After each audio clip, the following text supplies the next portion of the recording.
Welcome to the Introverts Guide to Sales for a Growing Business. My name is Nathan Anibaba.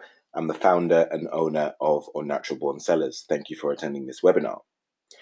So you may have noticed that traditional sales literature caters to the extrovert personality, that gregarious alpha who's comfortable in the spotlight. While these approaches might work for them, if you're in a role where selling doesn't come naturally to you, those same approaches don't seem to work. Extroverts are seen for some reason to be the cultural ideal in our society. Anything that doesn't fit in with that is somehow inadequate and lacking. But that's not the case. Introverts have strengths in the sales process that may not seem as obvious, but when used effectively, actually give us a tremendous advantage over our extroverted cousins. This webinar seeks to prove two things. The best salespeople in the world are somewhere on the introvert spectrum. The best salespeople are not born, they're actually made. So in the way of agenda, first we'll define what introversion is, because I still think there's a lot of confusion around it. And then we'll look at a way to decide whether or not you're an introvert. Then we'll look at some of the quiet strengths that introverts exert in the sales process. And then finally, we'll examine the sales methodology which works for the way that introverts naturally are. So the main difference between introverts and extroverts is the way that they respond to outside stimulation. Extroverts crave large amounts of stimulation, especially social stimulation, while introverts are most alive in themselves when they're in quieter, less stimulating environments. Not in every situation, of course, but generally speaking, that's the idea. So the key to being successful in sales for an introvert is to put yourself in situations where you're stimulated in ways that is right for the way that you naturally sell. I'll show you how to do that in a moment. But first, let's find out what side of the spectrum that you fall on. In her book, The Introvert Advantage, the author, Marty Olson-Lenny, provides us a guide to figure out which side of the spectrum we fall on. So look at each list below. Which list feels like you most of the time? Not every characteristic on the list will fit. You have to answer as you are now and not as you'd like to be. So go with your first impression. I'll give you some time to read them.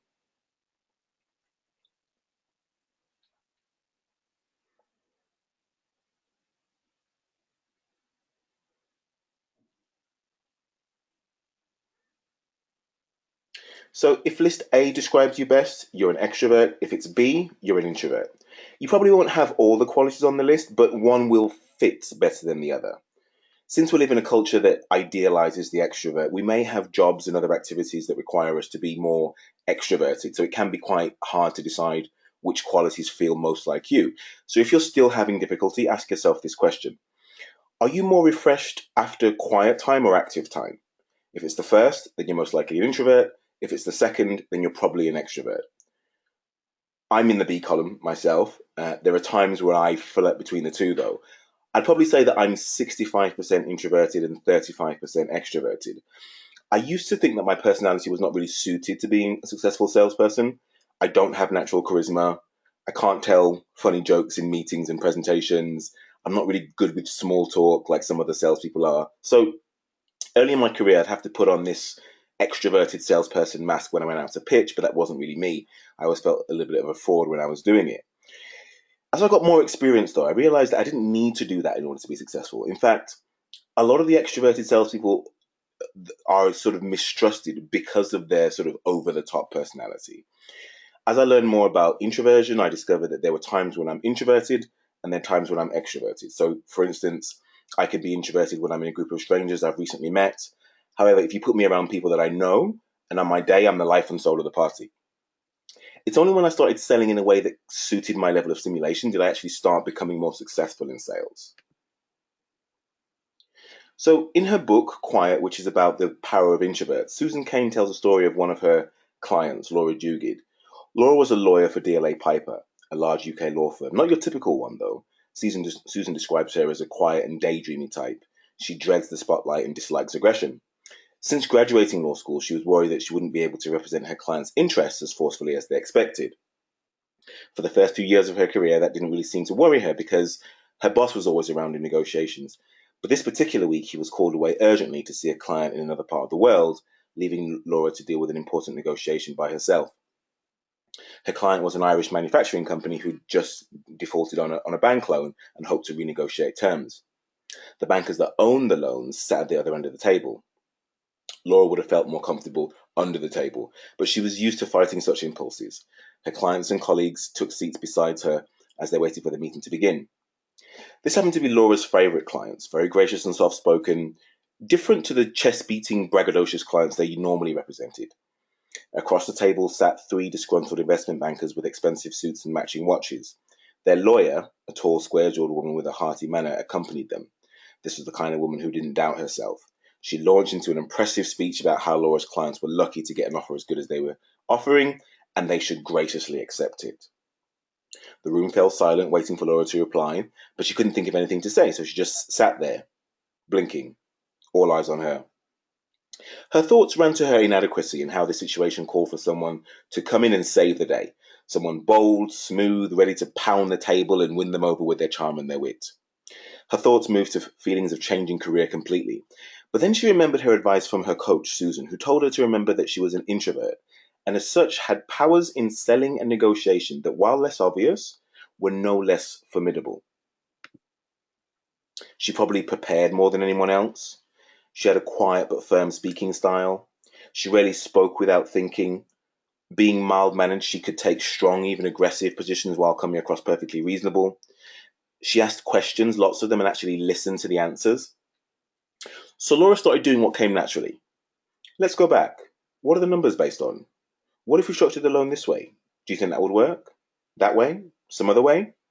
Her questions were tentative at first. She became more confident as she went along, posing them more forcefully and making it clear that she'd done her homework and wouldn't concede on the facts. But she also stayed true to her own style, never losing her decorum or raising her voice.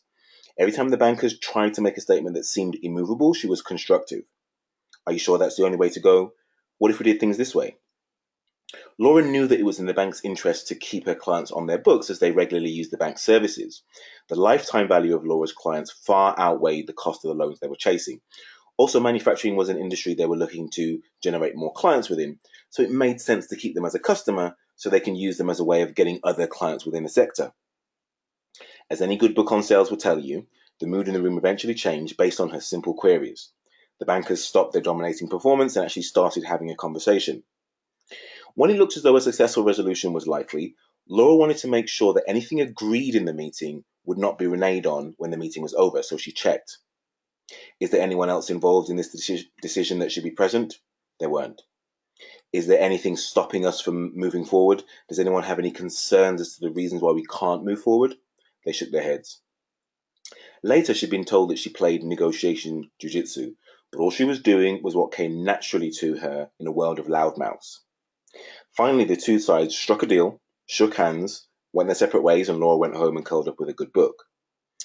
The next day, the lead lawyer with a strong jaw called to offer her a job and say that she'd never seen someone so nice and so tough at the same time. The lead banker called Laura to ask if their firm would represent them in the future. We need someone that can put together deals without letting their ego get in the way, he said. Laura was offered a new job and won a new client for her firm because of the strengths that she wielded through her introversion. So today, Laura understands that her introversion is an important part of who she is and uses that to her advantage. So although this story isn't necessarily about a new business opportunity, I want you to take note of the inherent skills that introverts have in negotiation and how you can use them to your advantage in the world of extroverts. So Laura used abilities that we've distilled into 5 core capabilities: preparation, leadership, all qualification, closing, and evaluation, abbreviated to PLACE. So this is a continuous improvement methodology since it allows you to evaluate how you performed, go back to the beginning, and then improve your next opportunity as well. So by learning and internalizing these core capabilities, you'll be able to win more deals than you lose, so you can predictably grow the business that you want. So these 5 steps work in every sales engagement, whether or not you're selling a product or a service, and regardless of the industry that you're in. So let's look at each stage in isolation. So the first stage is the preparation stage. So this stage has 2 areas: goals and planning, and booking an appointment. So as far as goals are concerned, Laura went into that meeting knowing exactly what a good outcome looked like for her clients. You'll also need your preparation skills when goal setting for yourself. What do you want to achieve in your business? Why do you want to achieve it? By when do you want to achieve it? Make a solid, actionable plan and then stick to that plan. So let's imagine that you sell corporate events and consultancy to local businesses. To win a new client, you typically have to go through 3 stages. The first stage is you have a call with an interested prospect to find their needs and requirements. The second stage is you go and meet them face to face to present your solution. And then stage 3, you agree terms and close the business. So let's say if you need to win one client a month, how many prospective clients do you need at step 2? How many do you need at step 3?